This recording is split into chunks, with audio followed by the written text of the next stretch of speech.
is Friday, September 23rd in the MLB, and I'm Austin from Calling Our Shot. And I'm Logan from Calling Our Shot.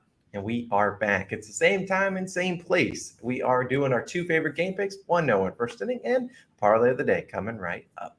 As always, guys, just do us a favor. Go down and hit that subscribe button if you aren't already subbed to our channel. Austin and I do put a lot of hard work into these videos, so it's the least you guys could do. All right, and let's hop into a recap from yesterday. Our two moneyline picks do not get it done. We go 1-2. Nerfy Nation gets another win, only 4 away from number 100. If we recap Thursday Night Football, we cashed the Browns -3.5. Donovan Peoples-Jones didn't get it done, but our same game parlay did get hit at +472. Now we're going to do, this is a new segment because we're going to bring it in, everyone. We're going to do a moment of silence for the people that got wronged on that last second touchdown on Thursday Night Football. It was a brutal beat. So just a second.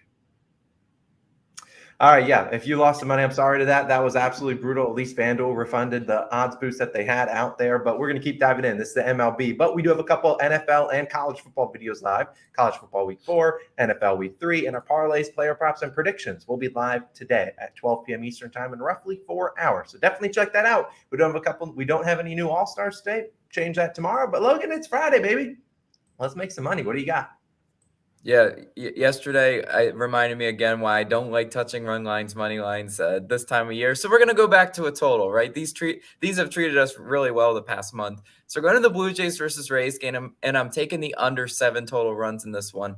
+100 odds on Barstool, as Austin's showing here. Not a ton of books have it right here, but +100, I'll go ahead and take the plus money. It should be even odds on most books. But the books, look at the line on this one, right? The books expect pitching to be the dominating factor in this one. After 15 runs scored between these two teams yesterday, to come back with an under 7 total runs, they're clearly expecting, the bats to have been fluky yesterday. And that's how I see it as well, right? Springs is pitching, today. 0.00 ERA and a 0.84 whip in 2 games versus Toronto this season. Yes, he's yet to allow an earned run. He has pitched very well versus the Toronto Blue Jays, and I hope he can keep it up today. Because Toronto, they're hitting 269 in their last 3 versus lefty. Springs is a left-handed pitcher, but Springs is a really crafty left-handed pitcher, right? He's not your just average, turkey tossing left-handed pitcher. And honestly, if you look at how the Blue Jays offense has performed in Tampa Bay, they don't like the Trop. For good reason, right? It's an ugly stadium. But Tampa Bay has been unfavorably for the Toronto Bats in the last 3 games in Tampa Bay. The Jays are only hitting 206, and that does include the performance they had last night where they put up 5 runs. So you look at that and you're like, maybe their offense once again does kind of sputter a little bit, especially with Springs pitching well. Now, on the other side, we got Mitch White, right? Now, Mitch White, my favorite guy to back on an under, 4.5 ERA, 1.17 whip against Tampa Bay this season. But you know what? He's more of a rotational guy, right? They're not going to leave Mitch White out there long if they sense danger, right? They are very quick to pull him. Mitch White, 7.36 ERA on the road. He shouldn't go too deep into this game, though, right?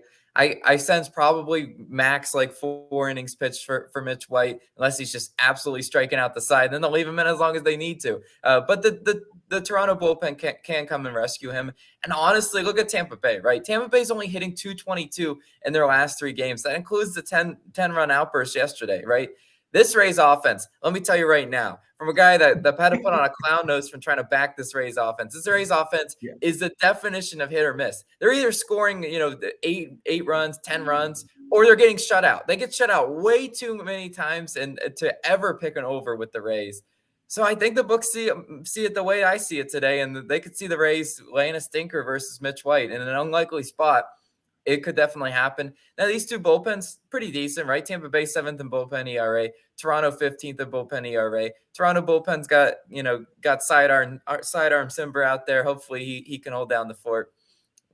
I do really like the under in this one. Hopefully we can cash the total back to totals. But Austin, you might have a total for us as well today.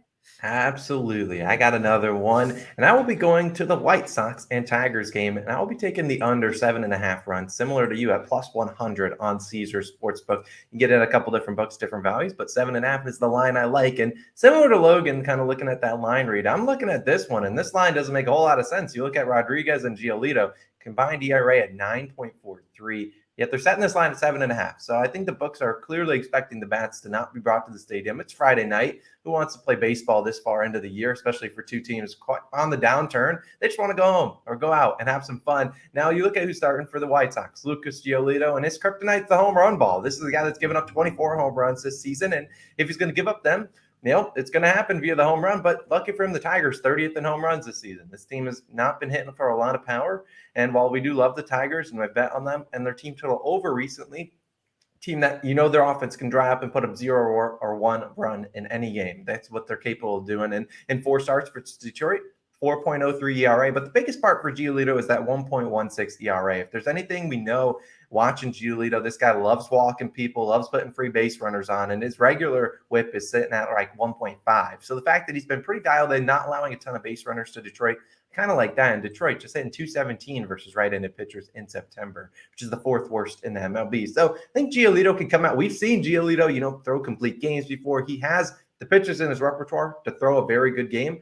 I'm hopefully does that today. Now, on the other side will be Eduardo Rodriguez. He's going to start 4.36 ERA and a 1.33 whip. I mean, his last start versus the White Sox, which was his last start in general, was pretty solid. 6.1 innings pitched and 2 hits, 2 earned runs, and 7 strikeouts. The strikeout is a big number because he hardly strikes out. That was the second most strikeout batters in the whole season. And he's been limiting the home run ball, 0 home runs in 6 of his last 8 starts. And well, he is a lefty, and the White Sox do hit lefties pretty well. He did have their number in that last start, so hopefully he carries a little bit of that momentum over. And Rodriguez, like Giolito, both capable of giving up 5 runs. They can make this a no sweat bet in the over direction. Not surprised to see 85 to 90% of people on the over. But my argument is that if this was an easy over pick, this line is at least at 8. Probably 8.5 on majority of books, which is where it was in the last time these two teams started. You also look once these two guys come out of the game. White Sox bullpen, 6th best bullpen ERA over the last 30 games. Tigers, 9th worst, but we know the Tigers have some capable bullpen arms in that bullpen. So I do like this under 7.5. I don't really know why this line is sitting at 7.5. I think it should be 8.5. So I think we're getting a pretty good pitching outing out of both of these two guys, or maybe the bats just aren't brought to the stadium and they get easily cash this under for us. But as always, Logan, you know what time it is. We are only 4 away. We need to lock in because it's Nerfy Nation time. Let's go ahead. Let's get after it. We need 4 more. We can do it. Be electric. That'll be on Monday.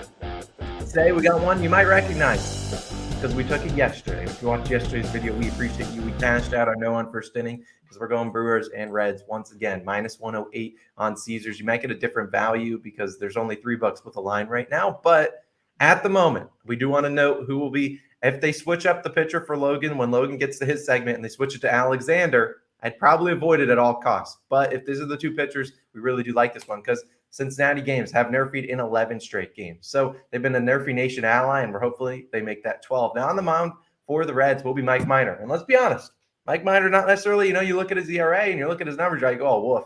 But he's been a Nerfy Nation ally. He gets the Nerfy and then says, I'm out of here.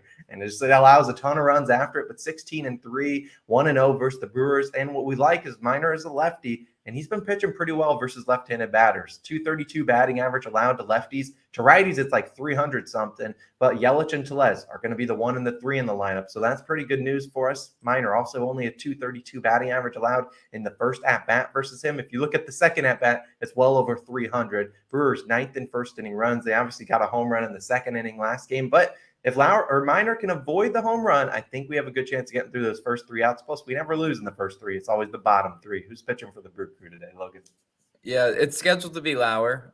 Right now, that's who it is, and hopefully it stays that way. Lauer, good on Nerfies, right? 20-6 on Nerfies, 2-0 versus Cincinnati. So he's faced them twice and kept them out of scoring in the first inning, which you like to see. Lauer also 210 batting average in first at bat versus him. 169 batting average allowed in the first inning. Lauer, a tough pitcher to face first time through the order, right? Minor is not a tough pitcher to face through the first time. He just allows a lot of soft contact, right? If he's not putting on free base runners via walk, Minor usually gets a lot of ground outs or maybe some deep fly balls. I don't know what he's in the mood for today. But I really do like these 2 pitchers. Cincinnati tied for 19th in first inning runs. They've been sliding down in that category, especially because considering they've Nerfied in 11 straight games. The over-under set to 8.5, a little bit high. You look at these 2 pitchers ERA, it makes sense for that.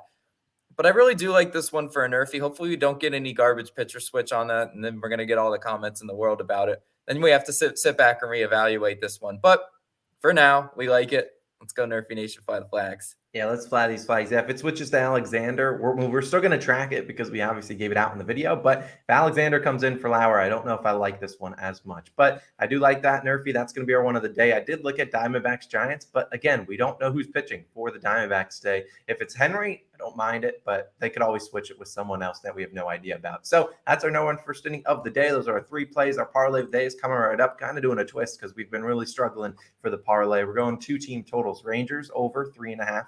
and the Rockies over 4.5. It's plus 220. We'll like both those 2 teams to get it done. We appreciate you guys always for tuning in. Go check out those other couple of videos that are popping up on the screen. Austin and Logan will be signing out, but we'll see you guys back again Saturday, hopefully with a winning day, and we'll get back into it. We'll see you guys then. Peace.